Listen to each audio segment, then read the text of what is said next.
తెలియయింటే మరువకను జపించుచున్నా ఈ జపము వెరిగిన వాడు నిర్మల బ్రహ్మ జ్ఞానన్న జ్ఞానైన వెనకలసానికి సానమేదన్న సానము తెలిసిన వాడు పురమిల రాజయోగన్న నారదాది మహామునేంద్రులు తలసి పుల్లని కనిరి మంత్రం మర్మ మెరిగి నిమిషమైన మరువకుండా పరమచేరి తారకం సూచెరుగవలనన్న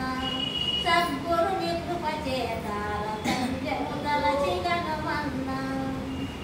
అనగిన బ్రహ్మాండమంతట నిండినది నిజ గుడిని మహిమ పండిత జ్ఞానుల భావము ఖండితముగా తెలుసు నీలో పుణ్యభూతములైతుగను